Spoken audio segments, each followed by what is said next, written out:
കാസർഗോഡ് കാലിക്കടവ് ലഹരി കേസിലെ പ്രതികൾ കാസർഗോഡ് എത്തുന്നതിന് മുൻപ് MDMA വിതരണം ചെയ്ത് കണ്ണൂർ ഇരിട്ടിയിലാണെന്ന് കണ്ടെത്തൽ. ഈ മാസം 8-ാം തീയതി രാത്രി 100 ഗ്രാമിലധികം MDMA ഇരിട്ടിയിലെ ഇടനിലക്കാരന് ഇയാൾ കൈമാറിയിട്ടുണ്ട്. കണ്ണൂരിലെ ഇടനിലക്കാരനായ അന്വേഷണം തുടരുകയാണ്. കണ്ണൂരിലെത്തുന്നതിന് മുൻപ് മലപ്പുറത്തും കോഴിക്കോടും പ്രതികൾ MDMA വിതരണം ചെയ്തു എന്നുള്ളതാണ് കണ്ടെത്തൽ. അരുൺ പൂപ്പറമ്പ വാർത്തയുടെ വിവരങ്ങൾ നൽകും. 130 ഗ്രാം MDMA മാത്രമേ കാസർഗോഡ് എത്തിയിട്ടുള്ളൂ. കാസർഗോഡ് ആർക്ക് വേണ്ടി കൊണ്ടുവന്നതാണ് എന്ന് പോലും ഇതുവരെ കണ്ടെത്തിയിട്ടില്ല. അവരിലേക്ക് അന്വേഷണം പോകുന്ന ലക്ഷണമുണ്ടോ എന്ന് നമുക്ക് അറിയില്ല. അപ്പോൾ അതിനു മുൻപ് ആകെ 7 ജില്ലകളിൽ ഇടനിലക്കാരെ വെച്ച് കച്ചവടം ചെയ്യുന്ന MDMAയുടെ മൊത്ത കച്ചവടക്കാരാണ്. അതായത് ഒരു 1/2 കിലോ MDMA എന്നൊക്കെ പറയുമ്പോൾ അത് കോടികളുടെ മുതൽ വരും. ഇത് ആദ്യമായി ലഹരി കടത്തുന്നവരല്ല എന്നുള്ള കാര്യത്തിൽ സംശയമില്ല. ഇവർ നാളുകളായി ലഹരി കടത്തുന്ന വലിയൊരു മാഫിയ സംഘമാണ്. വിദേശ അന്താരാഷ്ട്ര തലത്തിൽ ബന്ധമുള്ള ആളുകളാണ്. അപ്പോൾ ഏതൊക്കെ ജില്ലകളിൽ ഇവർ ലഹരി കൊടുത്തിട്ടുണ്ട്? ഈ കഴിഞ്ഞ 1-1.5 മാസത്തിനിടയിൽ 4 തവണ ഇവർ മൊത്തക്കച്ചവടം മാത്രം നടത്തിയിട്ടുണ്ട്. ആരാണ് ഇവരുടെ കൂട്ടാളികൾ? അത്തരത്തിൽ കൂടുതൽ വിവരങ്ങൾ, കൂടുതൽ അന്വേഷണത്തിലേക്ക് പോലീസ് പോകുമോ അരുൺ? ഷിഹാസ്, ഈ പ്രതികളെ സംബന്ധിച്ച് പ്രതികൾ നടത്തിയിട്ടുള്ള ലഹരി ഇടപാടുകളെ സംബന്ധിച്ച് ഓരോ ദിവസവും പുറത്തു വരുന്ന വിവരങ്ങൾ ഈ കേസിന്റെ വ്യാപ്തി കൂടുതൽ വർദ്ധിപ്പിക്കുകയാണ്. ഈ എറണാകുളം പെരുമ്പാവൂരിൽ നിന്ന് ഇവർ വാഹനത്തിൽ പുറപ്പെടുമ്പോൾ 500 ഗ്രാമിലധികം MDMA ഇവരുടെ വാഹനത്തിൽ ഉണ്ടായിരുന്നു എന്നതാണ് പോലീസ് പ്രാഥമികമായി, അതായത് റിമാൻഡ് ചെയ്യുന്നതിന് മുമ്പ് ഈ പ്രതികളെ ചോദ്യം ചെയ്ത ഘട്ടത്തിൽ പോലീസിന് ബോധ്യമായത്. അതിനുശേഷം മലപ്പുറം, കോഴിക്കോട് ജില്ലകളിൽ ഇടനിലക്കാർക്ക് ഈ ലഹരി മരുന്ന് ഇവർ വിതരണം ചെയ്തിട്ടുണ്ട്.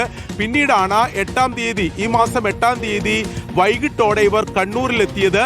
അതിനുശേഷം ഇരിട്ടിയിലേക്ക് പുറപ്പെടുന്നു. ഇരിട്ടിയിലാണ് 100 ഗ്രാമിലധികം MDMA 8-ാം തീയതി രാത്രി അവിടെയുള്ള ഇടനിലക്കാരന് കൈമാറിയത്.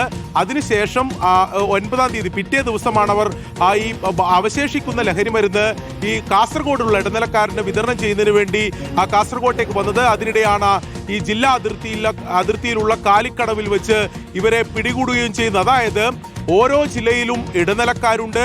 വലിയ തോതിൽ 100 ഗ്രാമിലധികമാണ് ഇരിട്ടിയിൽ ലഹരി മരുന്ന് വിതരണം ചെയ്തിട്ടുള്ളത്. അങ്ങനെ ഓരോ ജില്ലകളിലും ഇവർ ലഹരി ഇടപാട് നടത്തുന്ന വലിയ ഒരു ലഹരി സംഘമാണ് എന്നതാണ് പോലീസിന്റെ അന്വേഷണത്തിൽ ആദ്യഘട്ടത്തിൽ തന്നെ മനസ്സിലായത്.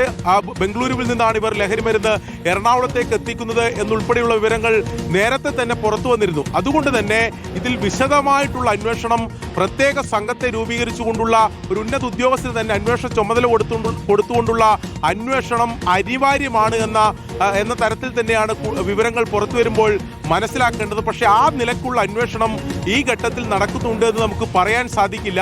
കാരണം ഇപ്പോൾ ചന്ദേര CAയുടെ നേതൃത്വത്തിലാണ് അന്വേഷണം നടക്കുന്നത്. ആദ്യഘട്ടത്തിൽ ചോദ്യം ചെയ്തതിലൂടെ ലഭിച്ച വിവരത്തിൽ കൂടുതൽ എന്തെങ്കിലും ആഡ് ചെയ്യാൻ പോലീസിന് ഇതുവരെ സാധിച്ചിട്ടില്ല.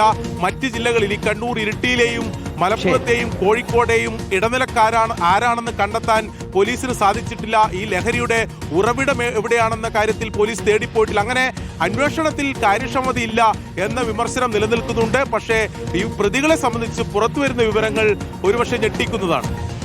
ശരിയായിരുന്നു. അപ്പോൾ തൃപ്തികരമായ ഒരു അന്വേഷണം കേരള പോലീസിന്റെ ഭാഗത്തു നിന്ന് ഈ ഒരു കേസിൽ ഉണ്ടാവുന്നില്ല. കാര്യങ്ങൾ മുന്നോട്ട് പോകുന്നില്ല. ഈ 4 പേരിൽ മാത്രം അന്വേഷണം ഒതുക്കി തീർക്കാനാണോ കേരള പോലീസ് ശ്രമിക്കുന്നത് എന്നുള്ളതാണ് സംശയം.